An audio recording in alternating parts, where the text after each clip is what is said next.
Bien. Nous allons maintenant continuer le cours du Ein Yaakov. Nous sommes dans la Gemara Brachot Daf Yud, dans le Ein Yaakov Daf Lamed He. Amar Rabbi Yochanan, Mishum Rabbi Yossi Bar Zimro. Kol atole beschut atzmo, tolim lo beschut acherim. Vekol atole beschut acherim, tole lo beschut atzmo. Donc il y a un paradoxe. Tout celui qui fait dépendre une réussite ou une grandeur de son propre mérite, on le fait dépendre des autres. Et tout celui qui fait dépendre sa réussite ou fait dépendre sa grandeur pas de lui-même mais des autres, on considère que c'est Zchut Atzmo. Donc un paradoxe, que c'est par son propre mérite. On va voir ce que ça veut dire. Moshe, on nous donne des exemples. Moshe Rabbeinu, Moïse, Tala B'Zchut Acherim. Il a considéré, envisagé sa grandeur sous l'angle de la grandeur des autres. Chez Nehemar, comme il est dit dans le Pasuk, Zachor le Avrom, le Yitzhak ou le Yisraël, Avdecho. Il a dit, rappelle-toi, il a fait une prière, il n'a pas dit, par le mérite de mes mitzvot, par le mérite de ma grandeur, sauve-moi ou sauve Am Israël. Il a dit, souviens-toi de Avraham, Yitzhak et Israël, Yaakov, ses esclaves. La Torah, Talulo B'Zchut Atzmo. On a dit qu'on a sauvé le peuple, on l'a sauvé, comme Shneema dans les Teilim, Vayomer la Shmidam Lule Moshe Bacharo. Que pourquoi est-ce que qu'est-ce qui a sauvé le peuple juif? C'est le Zchut de Moïse. Donc Moïse, quand il est intervenu pour sauver le peuple juif, il n'a pas dit sauve le peuple juif grâce à mon mérite à moi. Il aurait pu. Le mérite de Moïse étant immense, peut-être plus grand que Abraham, Yitzhak et Yaakov. Mais il a dit, lui, non, je te demande de sauver le peuple juif au nom du mérite des pères, des Avot, d'Abraham, Yitzhak et Yaakov. Et quand il a fait ça, les Teilim témoignent que c'est par son Zchut à lui qu'on a sauvé le peuple juif. Ça, c'est d'accord quand lui-même aurait eu la possibilité de le sauver. Oui, bien sûr. Oui. D'accord? Ça, c'est le premier exemple. Deuxième exemple, Chesquier, le roi Cheskiaou, Tala B'Zchut Atzmo, lui, il a fait une prière où il a mis en avant sa grandeur pour être sauvé. Dirtiv, Zachorna et Asher, Ita Alarti Lefanecho. Il a dit, quand il a prié, il a dit, rappelle-toi, Dieu, que j'ai toujours été dans tes voies, j'ai toujours été droit dans tes voies. Je te demande aujourd'hui de prendre en considération ma droiture et de répondre à ma prière. Talulo B'Zchut Acherim. On l'a, oui, répondu, mais on a répondu à sa prière en le faisant toller, en le faisant dépendre le mérite qui a sauvé Cheskiaou, B'Zchut Acherim. Chez Nehemar, dans Malachim Bet, Vegnati el Aïr Azot Leoshia Lemahani Leman David Avdi. On l'a sauvé grâce à son grand-père, à son ancêtre David Amelech. Veinu de Rabbi Yoshua ben Levi, ce qu'a dit Rabbi Yoshua ben Levi. À Rabbi Yoshua ben Levi, Ma dechtiv, ine le shalom marli, afilu besha, shechagar lo akadosh baruch hu shalom mar ulo. Celui qui fait toller B'Zchut Atzmo, il y a une amertume, même quand Dieu le sauve, il y a une amertume. Ça c'est le texte. Celui qui, par exemple? Celui qui est sauvé par son Zchut Atzmo, parce qu'il a demandé le Zchut Atzmo, alors ça devient amer. La libération, la rédemption est amère. Donc c'est ça la différence en fait. Oh, on va voir. Pourquoi est-ce que ça c'est lié à l'amertume?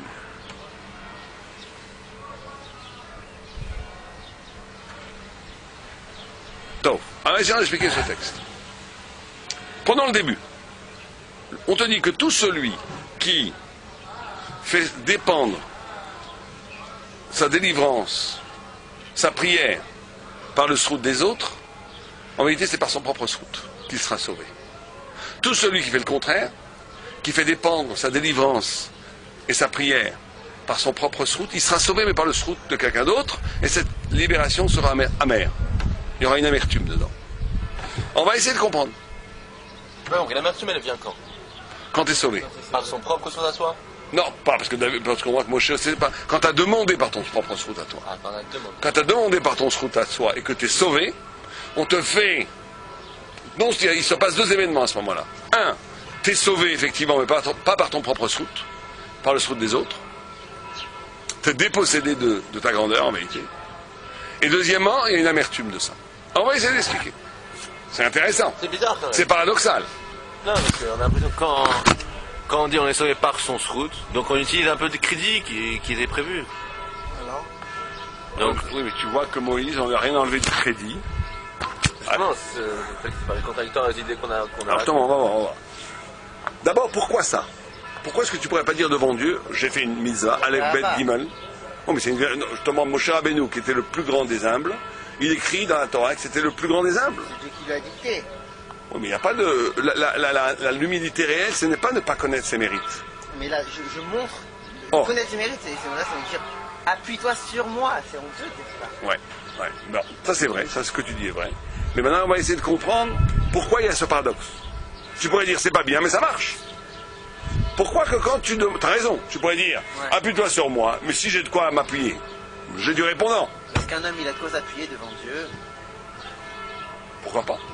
Au contraire, plus quelqu'un est grand, plus en vérité, Moïse c'est sûr, Moïse c'est sûr. Mais par rapport à Dieu, c'est quoi Moïse par rapport à Dieu? C'est pas par rapport à lui, il demande par rapport à sa demande à lui. Oui, mais que ça veut dire entre guillemets que Dieu il fasse dépendre de son... Deux minutes. Moïse pouvait sauver le peuple juif, oui.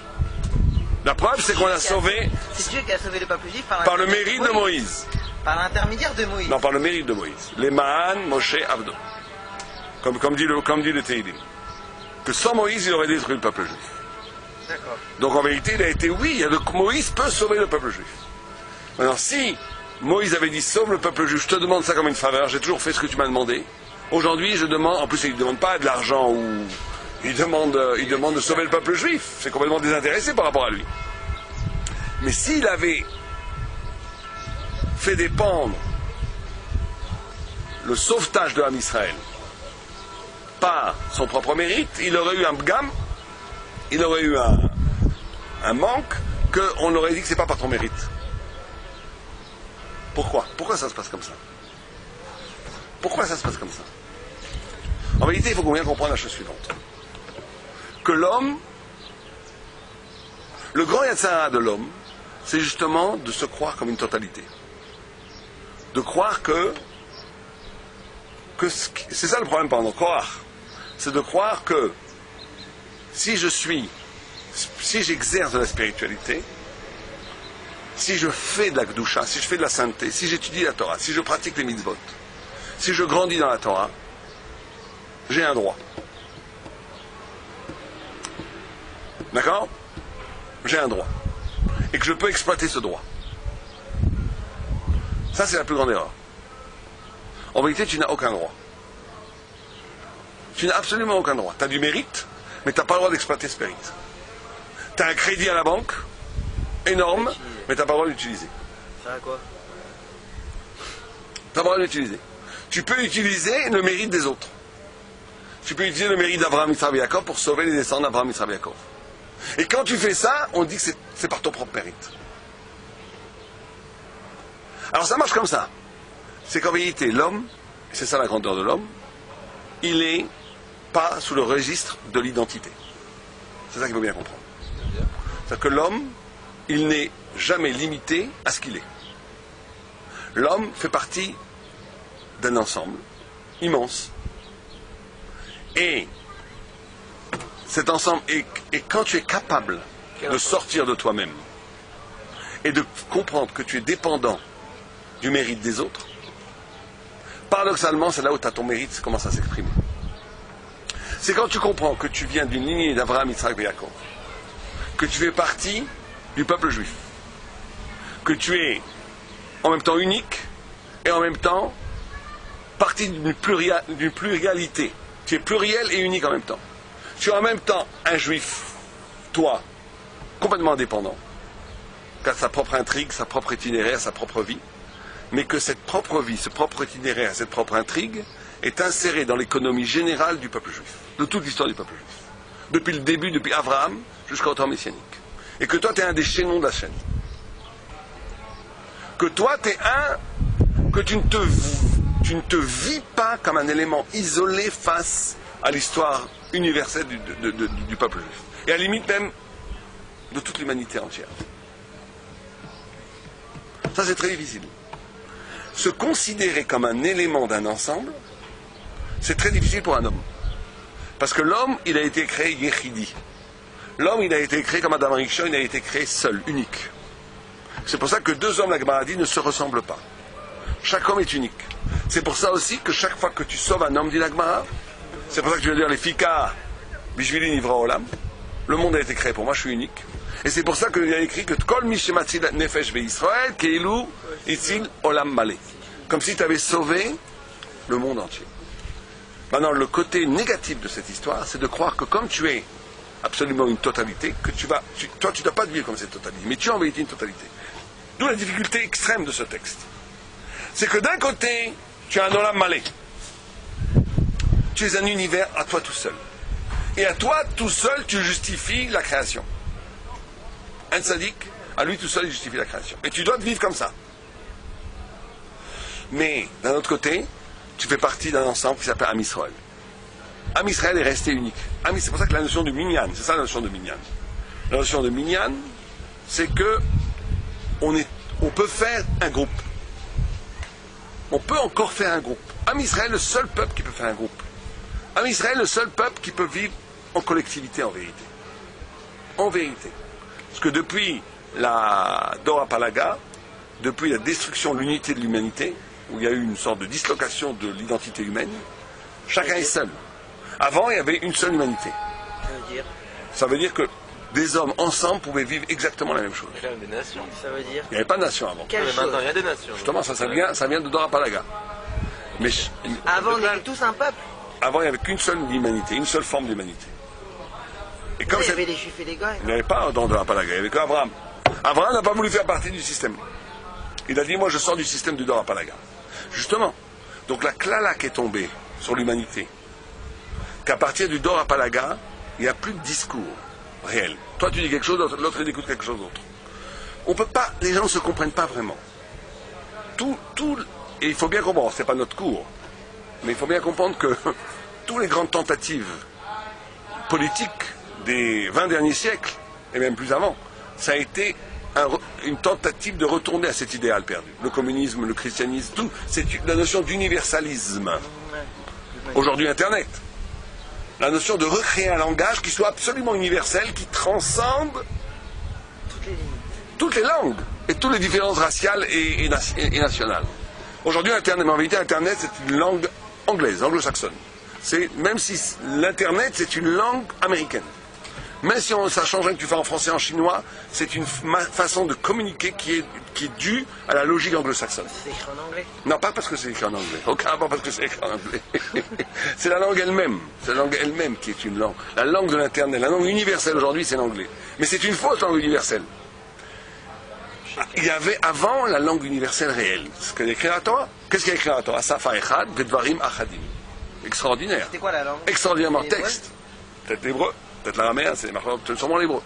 Mais en tous les cas, quand tu regardes le texte, c'est Safa Achas, ou Echad, Ve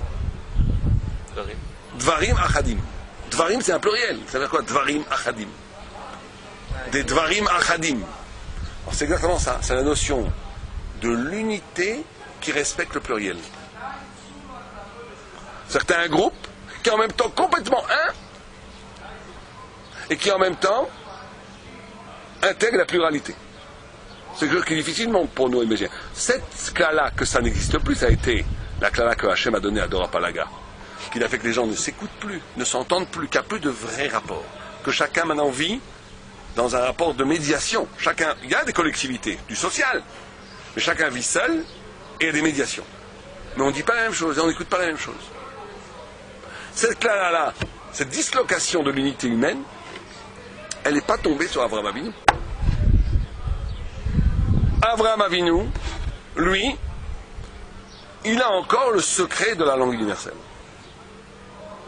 Avraham Avinu, il a encore le secret de la langue universelle. C'est pour ça que les Juifs, le peuple juif dans la Torah, a encore le secret de la langue universelle. C'est pour ça, c'est le sod du minyan. 10 personnes ensemble, prient, c'est une seule prière, c'est Tfilat Tzibour. Cette tefillah de Tzibour, c'est une tefillah de Tzibour. Simplement, à l'intérieur de cette unité s'expriment plusieurs paroles. C'est Safa Achas, Vedvarim Achadim. C'est la langue humaine. Pour ça que les Chachamim, les Talmidei Chachamim, ils s'appellent Chaverim. Ils s'appellent Chaverim. Ils sont capables ensemble de penser une seule pensée. Des Talmidei Chachamim qui sont ensemble dans un Beis Din, ils sont capables ensemble de prendre un psak. C'est la notion de l'unité dans le pluriel. C'est la notion de kol. Kol, quand Yaakov rencontre Esav, Yaakov dit kol, j'échlis kol. Et qu'est-ce que dit Esav? J'échlis rav. Rav. Kol, si je vous vois, c'est chaf lamed, c'est 20 et 30, c'est 50, c'est l'unité. Kol, c'est chaf lamed, c'est 50. Kol, c'est chaf lamed, c'est 50, c'est-à-dire c'est l'unité, puisque 7 c'est la nature, cette fois 7 c'est 49. Et au-delà de la nature, ce qui unifie toute la nature, c'est le 50. 50, c'est toujours l'infini. Tu vois que le chiffre 50 dans la Torah, c'est Shavuot, c'est le Yovel. Tu vois, tout le temps, il se passe quelque chose. La Torah a été reçue 50 jours après la sortie d'Égypte. Le Yovel, après 49 ans, la 50e année, tout est annulé, on retourne à l'unité, chacun retrouve sa terre. Chaque tribu retrouve sa terre, etc., etc. Le chiffre 49, Sharei Chochma. La 50e, c'est Dieu. 49, Sharei Touma. Le chiffre 50, c'est toujours l'infini l'infini, l'au-delà du naturel, qui nous ramène au point de l'unité. Parce que, bien entendu, dans l'infini, c'est pas cher de parler de division. Or, le peuple juif, il a encore cette notion-là. C'est pour ça.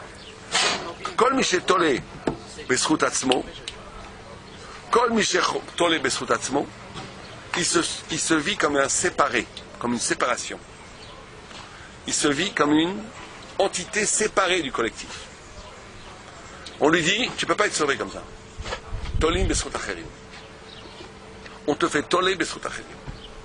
Tu te Tole Beatzmecha, c'est-à-dire que tu prends ton intrigue, ton itinéraire spirituel comme quelque chose de singulier, tu t'arraches du klal en vérité en faisant ça. Quand tu fais ça, on te dit, monsieur, tu n'as aucun mérite. Tu fais partie d'un klal. Tout ton mérite, ce n'est qu'une des facettes de l'unité originelle du peuple juif. Tu fais le contraire, c'est ça qui est extraordinaire. Tu comprends ce qui se passe? C'est-à-dire que si tu vis ton expérience spirituelle comme une expérience singulière, en fait, tu utilises la Torah pour grandir, on va dire. Comme beaucoup aujourd'hui, je ne dirais pas de nom, disent comment se construire avec la Torah. Comment devenir grand avec la Torah. Comment devenir businessman avec la Torah. Comment devenir réussir sa vie avec la Torah. Tous ces itinéraires, c'est des abominations en vérité. Parce qu'en vérité, tu te sers de la Torah pour grandir. C'est l'olishma, balishma. Si tu veux. Tu vois avec un bon œil. Mais quand on a fait un système, c'est très dangereux. Si c'est l'olishma, balishma, c'est quand c'est pas un système. Quand ça devient un système, c'est très dangereux. Il faut faire très attention à ça. Or, il y a un mouvement aujourd'hui où comment se construire avec la Torah. C'est une catastrophe. Parce que c'est comme aujourd'hui, comment se construire avec le yoga, comment se construire avec la psychanalyse, comment se construire avec ce que tu veux. La Torah, c'est pas ça. C'est un début. Tu comprends? C'est quoi alors? C'est exactement le contraire. Tu es tolé bedat acherim, c'est là où tu deviens construit. On est tolé bedat acherim. C'est ça le paradoxe. Si par contre tu ne te considères pas toi comme ton propre but, toi tu sais que tu as un moment de l'expression universelle de la sainteté d'Israël. Toi tu es une des facettes de l'expression d'Israël. Mais tu fais partie du tout am Israël. Tu es dans Safa Achas Vedvorim Achadim. Tu es un des Dvorim Achadim, mais tu es dans le Echad. Ce qui t'intéresse à toi, c'est de développer une facette de l'Am Israël. C'est le Kvod d'Israël qui t'intéresse, c'est le Kvod Torah qui t'intéresse, c'est le Kvod Hashem qui t'intéresse. D'accord? Paradoxalement, quand tu fais ça, on te dit Tolé Besrut Atzmecha. C'est toi qui sauves l'Am Israël. À ce moment-là, tu deviens complètement un individu singulier. Parce qu'on te donne, parce que ta singularité, c'est aussi un don. Elle t'est donnée. C'est pour ça que toute psychanalyse est vouée à l'échec. Fondamentalement, toute psychanalyse est vouée à l'échec parce que le souci premier, dans la démarche elle-même de la psychanalyse, c'est de te reconstruire. Alors, quand tu fais, donc ça veut dire que tu deviens ton propre objet, ton propre souci. Quand quelqu'un a fait ça, il a complètement anéanti la transcendance qui est chez lui. Il a anéanti cette notion d'infini qui est chez lui. qu'il est le moment d'un infini. C'est un objectif pour après aboutir à la transcendance, c'est pas contradictoire. Il n'y a pas de choses gratuites. Tout se paye dans la vie. Quand tu dis comme ce que tu viens de dire maintenant, je fais d'abord une psychanalyse pour me construire, après, quand tu es rentré dans ce système, tu as maintenant la marque de ce système. Tu as la marque de ce système. Et quand tu as la marque de ce système, c'est-à-dire que maintenant tu es... Vous voulez que j'arrive à la transcendance si je suis même pas moi-même? Ça, c'est d'autres problèmes, problème technique. Comment y arriver? Comment y arriver? C'est très possible que quelqu'un peut faire une analyse psychanalytique en n'étant pas son propre souci. C'est très dur, mais c'est possible. S'il fait ça pour retrouver le chemin d'intrigue, c'est possible. D'abord exister pour pouvoir atterrir à la transcendance. Oui, mais ça dépend. Quand tu dis il faut d'abord exister, l'existence elle-même, elle a plusieurs façons, plusieurs facettes. Tu peux exister d'une façon. Tu peux exister d'une façon Aleph, Bet, Gimel ou Dalet. Tu peux exister en. Tu comprends? La psychanalyse, elle va reconstruire autour d'un noyau personnel ton être. Or, dès que tu as une structure de la subjectivité dont l'élément essentiel c'est toi-même, tu as bouché l'horizon de l'infini. Tu as bouché l'horizon de l'infini. D'où le grand problème. Ce qui est extraordinaire dans ce texte, c'est qu'on te dit très simplement, si tu te considères comme quelque chose de plus grand que toi-même, si tu te considères comme habitant un espace, un lieu de la génialité universelle de l'âme Israël, comme ça je ne peux pas le nommer autrement, ça veut dire, on va dire, que mon moi-même, n'est intéressant que dans la mesure où il révèle quelque chose qui est beaucoup plus grand que moi-même. La Torah, je veux dire la Chidouche de Torah. C'est évident que ce n'est pas que moi. C'est évident que j'ai le privilège maintenant d'être le support d'une idée qui a peut-être été pensée beaucoup plus profondément par Avraham Avinu, mais qui m'est impartie aujourd'hui quand je la formule. À ce moment-là, je deviens l'écho, le reflet de quelque chose d'infiniment plus grand que moi. Quand tu fais ça, on te dit, t'existes. Tolé Besroutatsmo. C'est maintenant complètement à toi, ça, parce que c'est un don. Ton toi-même, c'est un don. C'est pas un droit. Ton toi-même, c'est un don. C'est pas un droit. C'est Dieu qui te le donne. C'est Dieu qui te le donne. Par contre, si tu fais le contraire, si tu te tolé Besroutatsmo, on te dit, monsieur, tout ton asmo, il n'a pas de sens si c'est pas par rapport à Abraham, Isaac, Jacob. Et on te remet à ta place. On te dit, Tolé Besrout Acherim. Comment ça fait qu'on le fasse marcher, comment ça fait qu'on lui donne, qu'on répond à sa demande? Comment ça fait qu'on répond à sa demande s'il demande par rapport à son srout? Normalement, on ne devrait même pas Birla lui donner. Pas forcément, il a un srout. C'est pas au niveau, justement, le texte ne s'engage pas du tout au niveau du srout. T'as un srout. On reconnaît que tu peux prendre le truc à la banque. Mais on te dit, t'as fait la plus grande bêtise. Pourquoi? Parce que d'abord, tu as utilisé ton srout. Bon, ça, c'est à la limite accessoire, mais tu n'as rien compris à ta destinée. On t'enlève pas le srout. Ton srout, tu l'as. Mais comment tu vas te définir? C'est ça le problème. Comment tu vas vivre? Est-ce que tu vas vivre crispé autour de ton noyau? Ou est-ce que tu vas vivre les mains ouvertes vers l'infini, vers le ciel? Vas-tu recevoir la lumière du ciel ou vas-tu recevoir la lumière de toi-même? C'est ça le problème. Quand quelqu'un y vit comme Moshe Rabbeinu, c'est merveilleux. Il ne peut pas avoir l'amertume. C'est ça la notion d'amertume que Rabbi Yoshua ben Levi nous dit. L'amertume, la notion de Hatsouv, d'amertume, c'est toujours, la Gemara, comment elle appelle un tefar, qui est exactement un tefar dans Sukkot? Comment elle appelle? Un tefar, qui est une mesure. Non, Hatsouv. C'est génial. C'est le même tefar. Il y a ce qu'ils appellent un tefar sameach et un tefar Hatsouv. Tefar Hatsouv, un triste. La Gemara dit, s'il fait exactement un tefar, on va dire qu'un tefar c'est 10 cm, quelque chose qui fait exactement 10 cm, tu vas l'appeler un 10 cm triste. Quelque chose qui va faire 10 cm et un tout petit, quelques milliards d'm de plus, tu vas l'appeler un 10 cm joyeux. Parce que c'est ça la joie. La joie et l'amertume, c'est ça. L'amertume, c'est d'être complètement que toi-même. Il n'y a pas plus amertume que ça. C'est pour ça que des grands écrivains comme Céline et Marchemont, qui ne vivaient que comme ça, que dans le réel, ils ont une immense amertume. Si tu es vraiment honnête, tu es comme Céline. Tu as une immense amertume. C'est un génie extraordinaire de l'écriture, mais il a montré dans son écriture elle-même la bassesse de l'être, quand l'être n'est que de l'être. Il a enlevé toute la parure esthétique.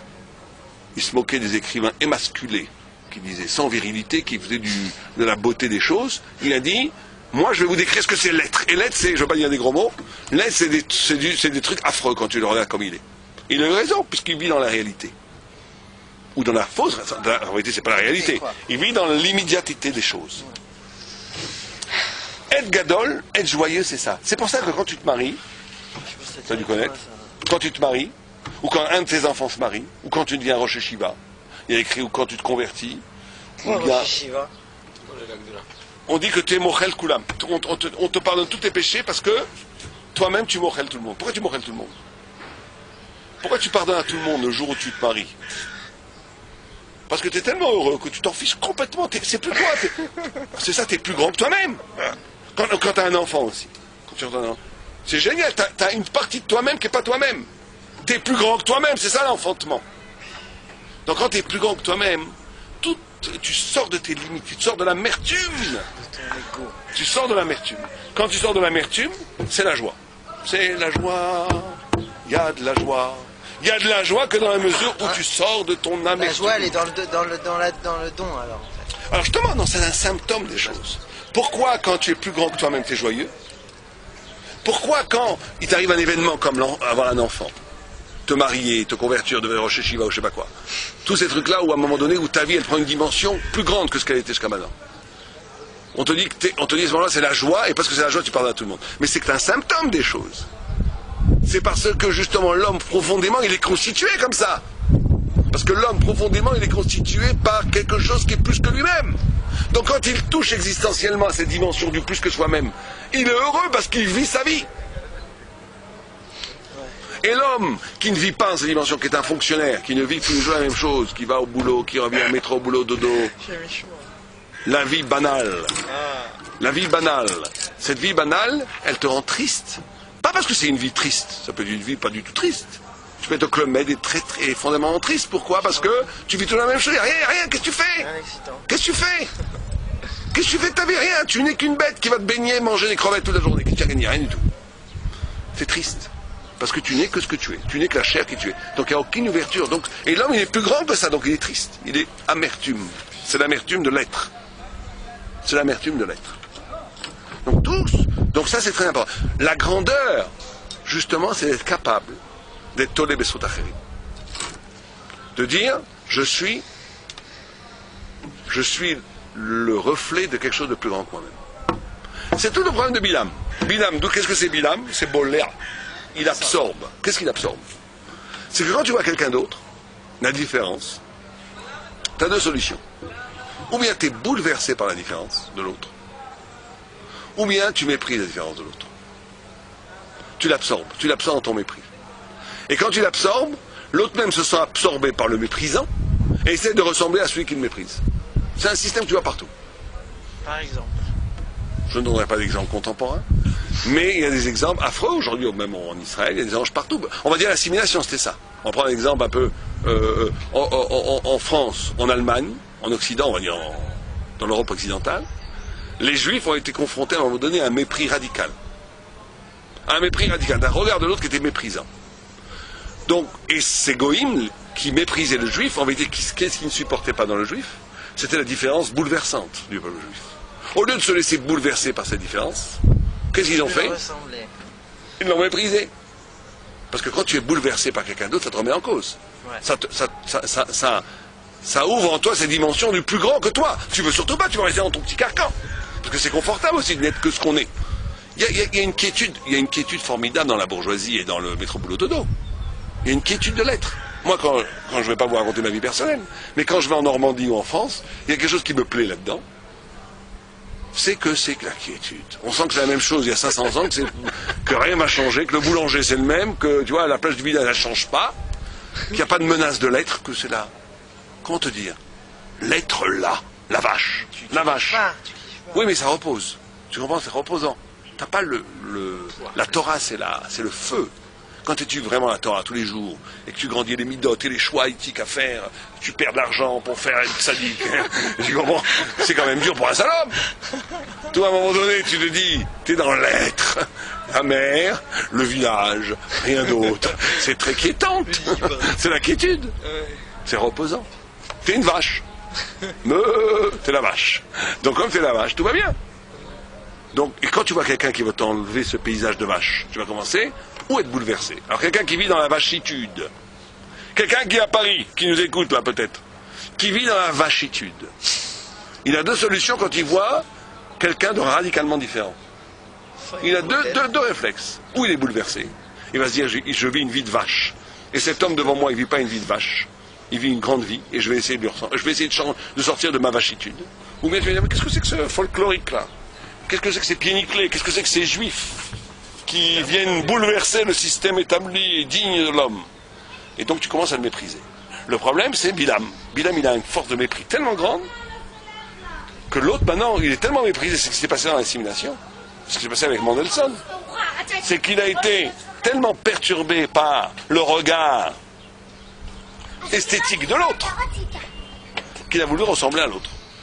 Et donc, il commence à haïr sa propre différence et à vouloir ressembler à celui qu'il méprise. C'est un phénomène tout à fait classique, c'est pas original ce que je vous raconte là.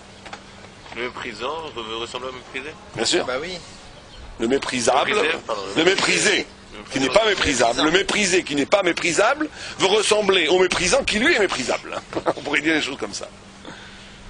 Mais ce qui est, non, nous, ça c'est tout à fait classique comme modèle. Mais ce qui est intéressant pour nous, pour notre étude à nous, c'est que justement, ce qui est en jeu en vérité dans ces jeux psychologiques du méprisé, du méprisable et du méprisant, c'est pas tellement les rouages psychologiques de l'affaire qui sont connus même dans les livres classiques de psychologie, etc. La haine de soi, ça a été traité par des goïms. Ce qui est intéressant, c'est que nous, on le traduit en termes, justement, de la transcendance. Ouais.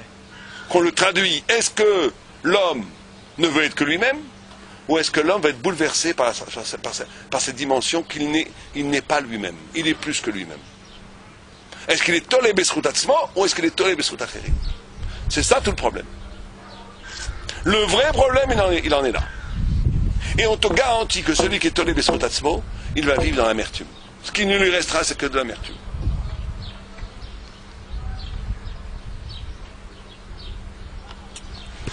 C'est bon? Des questions? Aujourd'hui c'est court. Allez-y, est-ce que vous avez des questions? C'est une punition finalement qu'on a de l'habitude à Acherim, ou c'est un moyen de redonner goût à Acherim, ou c'est quoi ça? Non, c'est pas une punition, c'est une remise à l'ordre. On te dit, Echeskiaou c'est un très grand sadique, mais quand il a commencé à dire par Srout Atzmo, on dit mais tout ce Srout Atzmo il vient par le Srout de David Ameler. En d'autres termes, quand tu t'affirmes, tu te dépossèdes. Quand tu te dessaisis, tu deviens toi-même. C'est extraordinaire, mais c'est comme ça. C'est ça la structure de l'homme. L'homme est créé de telle façon, sa structure est tellement pas nucléaire, elle est tellement pas un noyau qui tourne autour de soi-même, elle est tellement ouverte vers l'infini, que quand il se nucléarise, qu'il se voit autour d'un noyau, on lui dit, mais là il devient un objet. Et comme il devient un objet, il devient une chose, en tant que chose, on va dire les choses même plus profondément que ça. On va dire comme ça. On pourrait presque faire une formule philosophique, une thèse philosophique. On va dire que l'homme, la structure de l'homme réel, elle est infinie. Elle n'est pas nucléaire. Elle n'est pas noyautale. Elle n'est pas un noyau. Ma personnalité, moi je tourne autour. Et tout tourne autour de moi. Elle est ouverte vers l'infini. Si c'est vrai comme ça, donc ça devient très clair le texte. Pourquoi? Si je me nucléarise, d'accord? Et je dis, mais Srout Atzmo. Qu'est-ce que je fais à ce moment-là? Je me chosifie. Je me désinvestis de mon infinitude, de mon infinité plutôt. D'accord? Donc je me chosifie. Si je me chosifie, on dit, mais n'oublie pas que tu n'es qu'un élément de la chose universelle.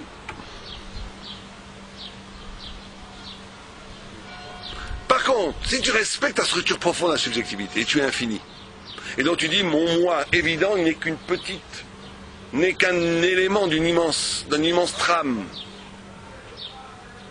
À ce moment-là, tu vis existentiellement en accord avec ta structure profonde de ta subjectivité spirituelle. Donc ça là, tu deviens toi-même, donc on te dit, Besrout Atzmo. Donc c'est pas juste comme tu as posé une bonne question. Tu as posé une bonne question, Michael. C'est pas punition ou pas punition. Tu as raison. C'est une règle, on va dire une règle métaphysique. Que puisque la structure réelle de l'homme, profondément, elle est infinie, S'il nie cet infini en lui et qu'il se vit une vie où il est replié, où il se vit lui-même existentiellement comme un élément absolu, coupé de l'infini, un élément immanent, il est évident qu'il se chosifie. Comme il se chosifie, il devient une chose, il devient un des éléments du multiple. Objectivement, il est un élément du multiple et on lui dit, tu es un élément du multiple. Tu es devenu un élément du multiple. Pas en tant que punition, ça marche. Par contre, à contrario, si quelqu'un il vit véritablement comme la structure profonde de sa subjectivité, il vit complètement dans... Il sait que toute sa Torah, toutes ses mitzvot, tout son mérite, c'est un don. C'est la trame. C'est par le sceau d'Abraham, Israël et Jacob. C'est par le sceau des pères. C'est à l'actif de l'universel. C'est un des moments. C'est un des reflets. Une des expressions, une des manifestations de l'universel Israël. Quand tu vis comme ça, tu vis véritablement en accord avec ta subjectivité. Donc tu es un élément qui existe complètement. On te dit tu existes, mais sroutasement. Donc tu n'es pas chosifié. Donc tu existes. Vous comprenez? Ça va très très loin cette histoire. C'est pas juste un mécanisme psychologique. C'est pas juste un mécanisme psychologique, c'est un mécanisme ontologique. En essence des choses, c'est comme ça. C'est quelque chose qui est de l'ordre de l'essence même des choses. Verstehst? Ja, à la semaine prochaine. Comme tout.